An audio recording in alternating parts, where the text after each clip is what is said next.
Mada yetu ya leo ni Ekaristi, kumbukumbu ya upendo wa Mungu na chakula kwa ajili ya uzima wa milele. Juu ya sherehe hii ya mwili na damu sana ya Bwana wetu Yesu Kristo, kanisa linatualika kutafakari zawadi kubwa zaidi ambayo Mungu amewapa wanadamu, Ekaristi. Katika ulimwengu ambao watu wengi wana njaa ya mkate, lakini pia njaa ya upendo, amani, maana na matumaini, Yesu anakuja kutukumbusha kwamba kuna chakula kinachozidi vyakula vyote vya kidunia. Mimi ni mkate ulio hai ulioshuka kutoka mbinguni. Mtu akila mkate huu ataishi milele.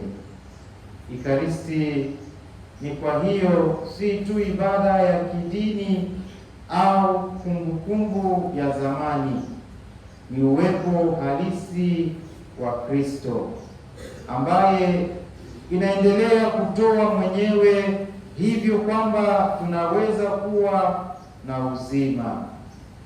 Katika kila misa Mungu anaungana nasi, anavyowalisha yetu na kutengeneza upya agano lake na Marekani.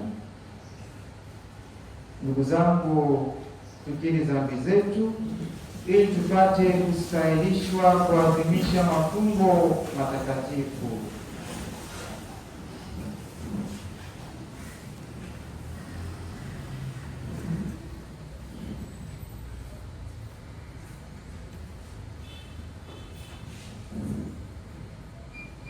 Namuungamia Mungu Mwenyezi.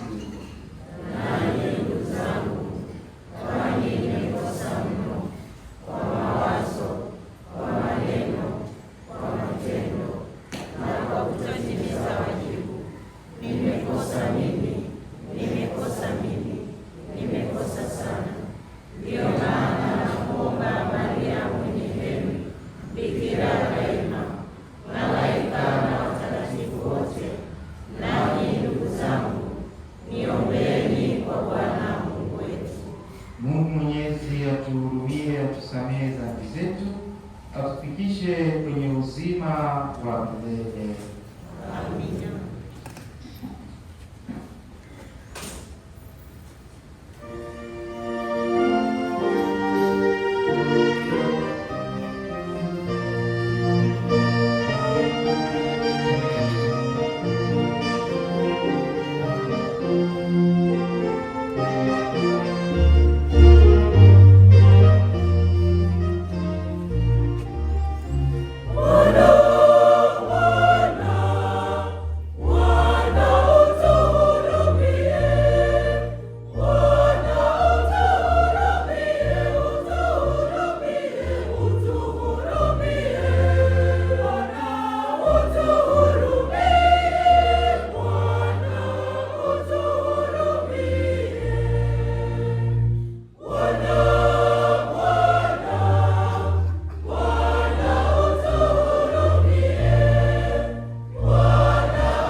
Thank